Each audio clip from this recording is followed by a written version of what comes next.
Alright, what's going on? It's WVRI TV. We're at Collin's Golden Touch on Main Street. Yes, sir. We're going to Collin right there. I'm Kenneth, and we're doing a barbershop discussion, talking about current issues, talking about different things that's happening in Worcester. We just go around, people say their names. George. Phil. Linda. Aaron. Alright, let's go right into it. So, and then also our cameraman Evan, and then Kyle also with us. So can you guys kind of start talking about growing up in Worcester and how that really kind of changed you, as well as would you want to see your kids grow up in Worcester? I think growing up in Worcester has actually changed me in better ways because a lot of diversity that goes on. Living in a diverse community really helps growing up, and it helps build a lot of character. I know it's helped me along the way. I know with these guys it's helped them a lot. So, I mean, sure.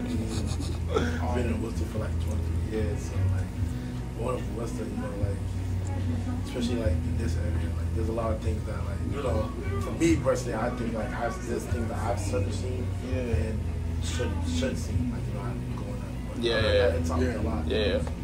I feel. For me, it's just there's a lot of culture in Worcester. A lot of people don't realize that, but there's a lot of culture in Worcester. Especially when you grew up since here. Me, I grew up here since I was a kid. Yeah. So there's a lot of African. The African community is big. It really grew up. It really grew up. Yeah, you feel me? It blew up. Forgot. You feel me?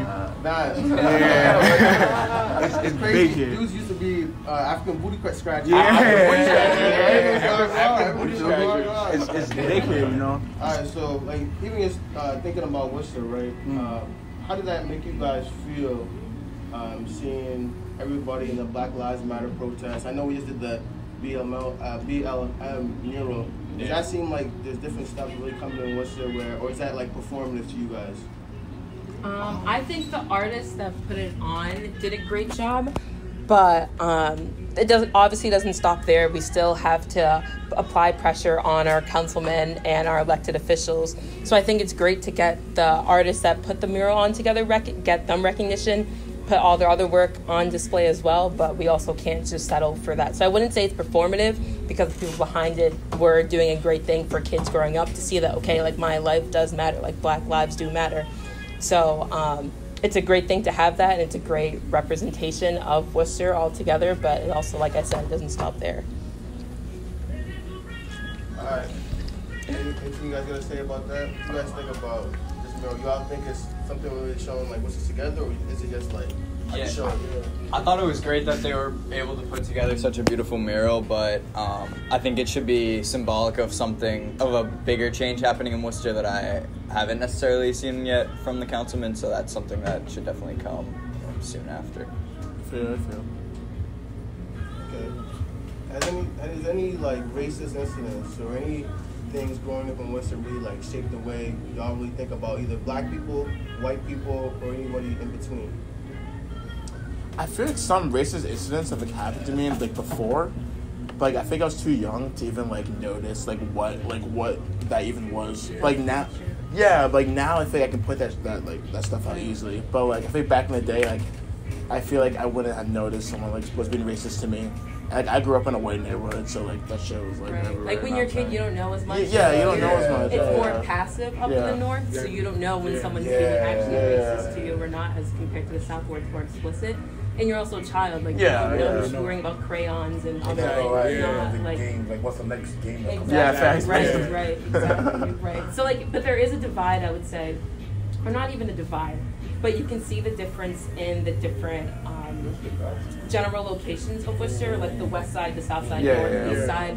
So for me personally, I grew up on the west side, where it's predominantly white schools. So when you're in that community, in that area, as a black individual, you are kind of the black sheep in it all, or the gray sheep in it all, so you feel alone in that situation, so you will encounter more racist interactions as compared to if you were somewhere in this general area, the south side, where you can pass the street, people won't be as rude to you or look at you any differently as opposed to the west side of Worcester.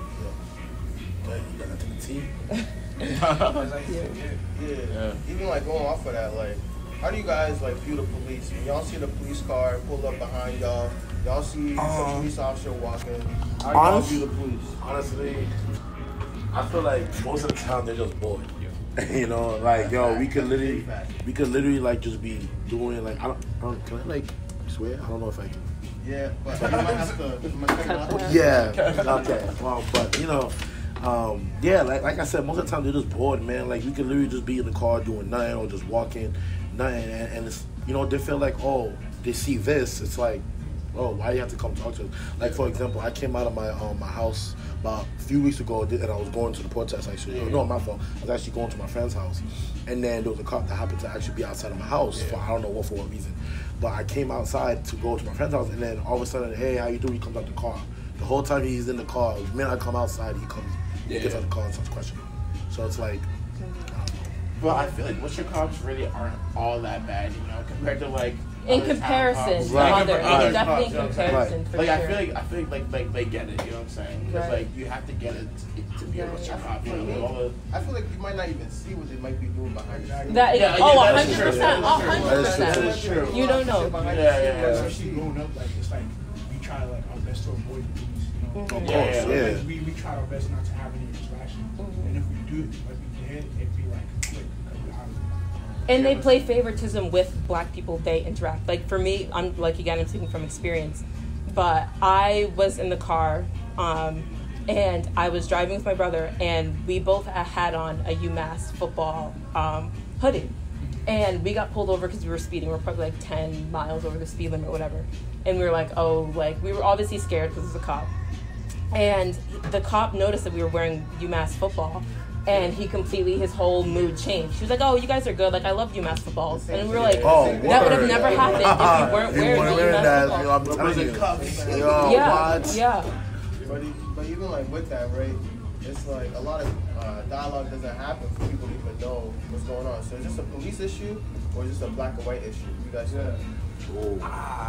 It's both. Right, both. Yeah. It's really both. I think It's both because the policing still upholds the system that needs to be dismantled, and the police need to be defunded. And because of the system hates black people or looks on black people a certain way, so like I said, like it's really just both because it affects black people and other minorities. Yeah. So like we just have to defund the police and build from the ground up. Kind of growing up, do you guys feel like you really like knew about your city or even how you can help your community, how you can be able to help us, whether it's volunteering, going to Boys and Girls Club, or whatever the opportunities that are around you, resources, you guys feel like that was allocated to you or provided to you? Yeah, growing up, I did a lot of like volunteering. Me and my sister, because like the church that we go to. Right. My dad's really involved with the church. Right. He did a lot of like volunteer work. Like the Convoy of Hope.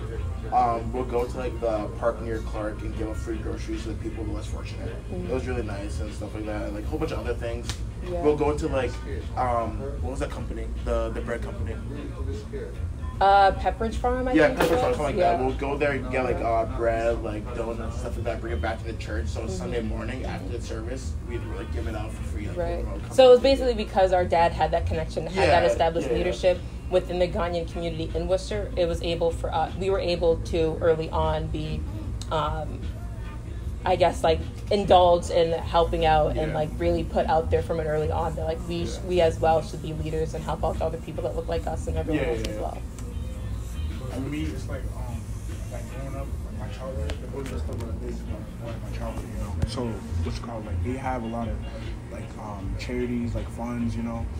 During Christmas time, they bring like a bunch of toys, you know, like it's like for the less fortunate. So like they have it all, like they have this thing called Fenway inside the Boys Best Club, fill that whole room with toys. So like when Christmas time, they just have it have the kids line up and just give them each toys. Like they even have the raffles, you know, they get bikes, like beats, all that stuff, you know. So it was really cool, you know, 'cause, like this is giving back to the community, and it was really cool. I used to work at the Boys and Girls Club, and like every Christmas, we would do like a food drive or food bank, you know, and then we would come in, see a box, boom, put it right there, and then when it's like filled up, we would just get into the people, and it was really nice, you know. Yeah. Good. So you feel like different stuff like that being in community, you feel like we need to start doing that more for Worcester, where a lot of people seem like they want to leave Worcester once they really like get big or something happens to them. Like you guys, you feel like come the day when you're successful, you gonna stay in Worcester or you gonna dip? I think I would like stay in Worcester, to be honest, because Worcester's on the rise. Like, when the baseball stadium and stuff like that, people are coming from all over just to come watch these games.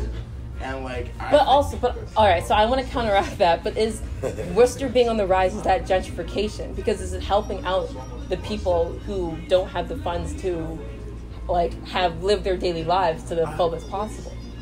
I mean, I don't have the answer, but like I'm just trying to look at it from so many different angles. I feel that. The people that are putting all these things in place, is it gentrification? Is it hurting the people that are already established in these communities, or is it helping? Yeah, I feel like if Worcester had like enough resources, like a lot of resources than other like cities or other like places in America had, we'd definitely be like more, I don't know how to put it, but like more open, you know, like, because there'd be a lot of opportunities, you feel me? Because there's not a lot of resources compared to other places, like in Mass or like in the United States, you know. So if we had those resources, Worcester would be prone to more opportunities, like for the younger community, the youth, and probably like people and artists who are trying to like make it out too. So. That's facts. So just kind of like bringing all the resources together to really push everybody out, right? Yeah.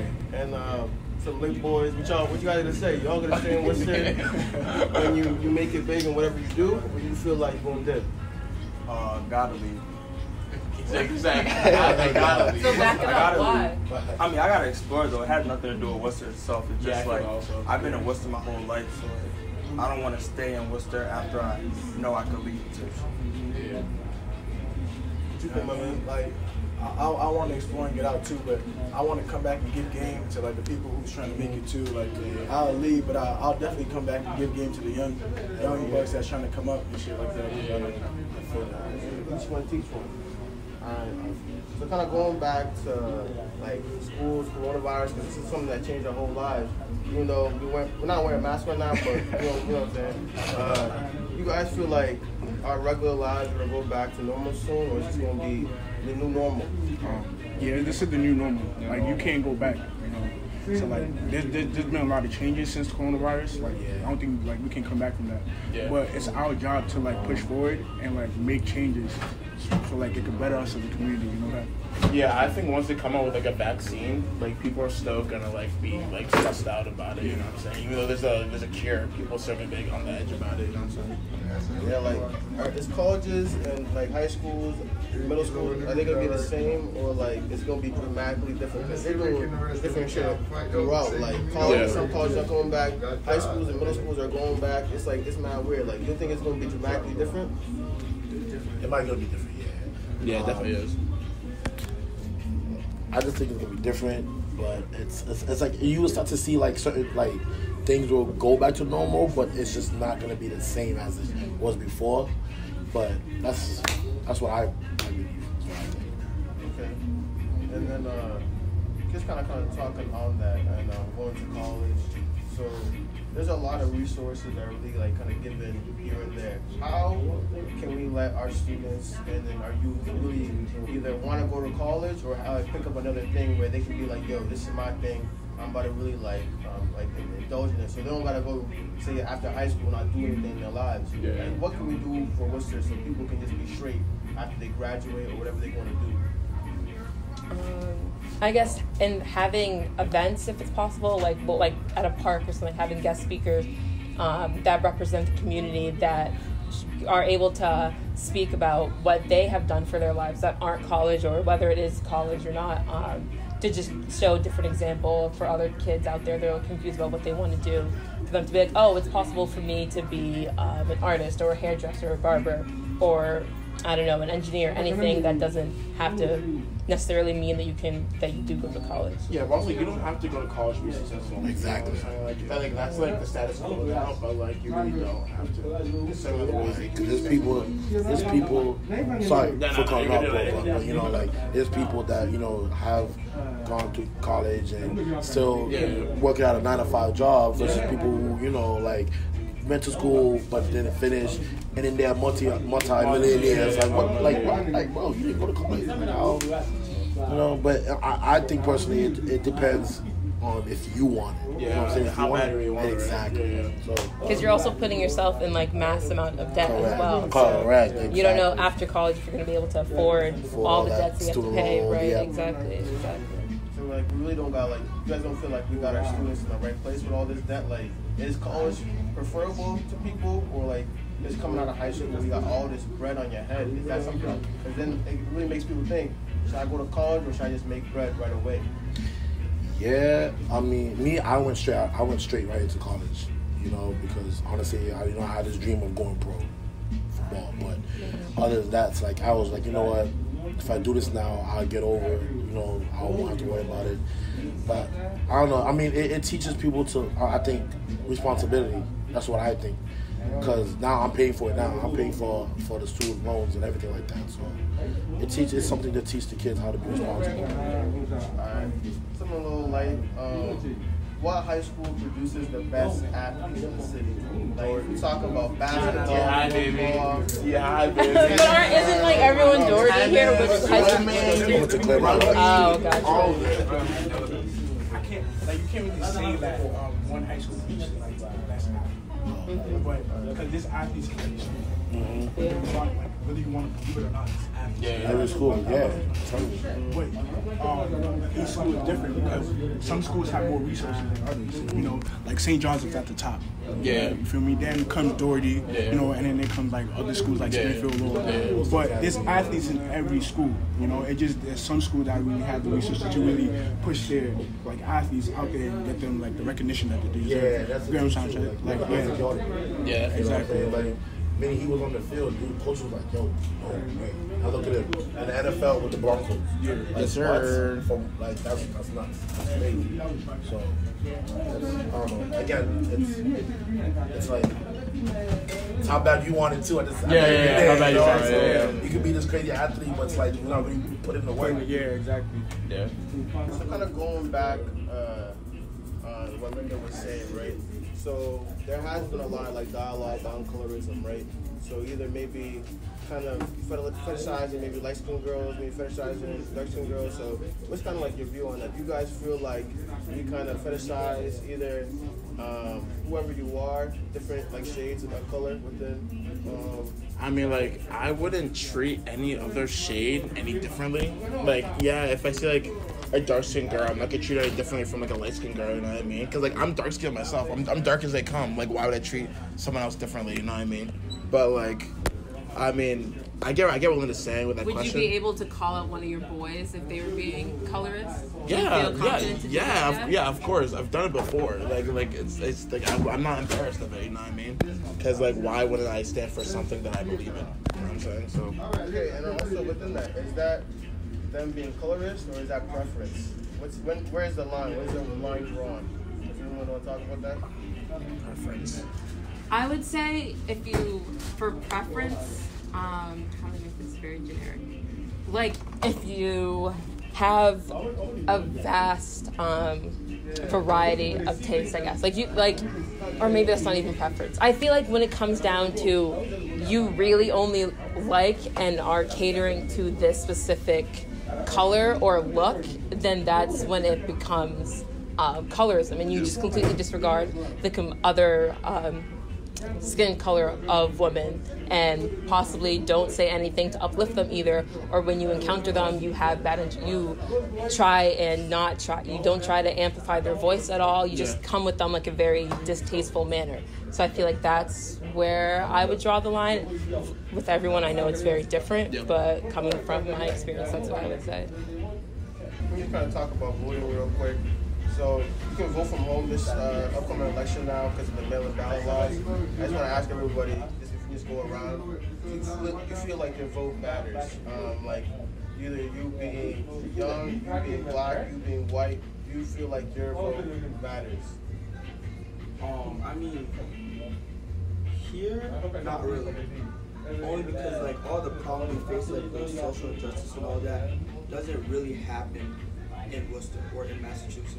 So most of it happens kind of down south, like all the stuff you see on TV about like police brutality and all that. That doesn't really happen up here. It happens more like in the southern states. So like trying to affect change through voting to me wouldn't really work here because it doesn't happen here. And there's also different types of change, and I know we can talk about it, but even just on the local end, say your city councilor, your mayor, even just people are that in your day-to-day life really make decisions that really count. You guys feel like it matters to vote for those people over more like president or state reps or all that? Like you can just go around and these people are talking. Yeah, I think the local elections especially, because that's what like affects you on a daily basis. Yeah, I agree with George completely. And it's easier for you to reach them with your concerns as trying to write a letter to the president. You know, they're not going to see that. Yeah. I can see that. What about you, Paul? Does your vote matter? Does your vote matter? Yeah, I hope my vote matters. But I don't really know how like the city elections, all that like works. I haven't seen it firsthand. Like, I would like to think my vote matters. Yeah. So then, I have a question. So, do you guys think that there should be a course in schools about how elections are done? Yeah, for sure. For sure. Do you guys feel like you didn't like grow up learning about the other parts of Worcester, whether it's saying different areas, different resources, different opportunities? You guys feel like in school they taught you guys that? I mean, like, in school they promoted like Worcester things that are going on, but like not really like to a certain extent. You know what I'm saying? And I feel like our local government's kind of confusing, and they don't like it's a little bit complicated, and they don't really do much to explain like the municipal versus like state level government. Yeah. So we kind of just need more education for our youth in that, so when they grow up, they can be able to understand that. Exactly. This last topic, we're just gonna really talk about something light. Who you guys think the best artists in the city is? Either rapping, singing, doing whatever it is. Lil Swag X. Lil Swag X. Lil Swag X. You saying Kel's the Chief? Yeah. Okay, I respect What's your that. favorite song off of? Gucci Slides, obviously. What's the other day? The one with Job 40 that you just did. Big Step Up? Big Step Up. Okay. Crazy. Anybody else I know? I heard a little Swag X. Lil Swag X. I've heard of him. I've heard it's pretty good. It's kind of a squid out. But there's some kid that was rapping with Little Swag X, and like he's like that. He's like that. What's his name? I can't tell. You gotta wait for it. Yeah, you gotta wait for it, right? You gotta wait for his song to drop. Wait. Are you I can't say Swag no X? names. Are you? Fine on me. Only a select few people know like about it yet. Alright, yo. We closing up. If you just go around one more time. WVRI TV, thanks for watching. Yes, sir. Your names? Showtime. Nathan. George. Phil. Linda. Aaron. Paul. Kenny, I'm out. Thank you. We out.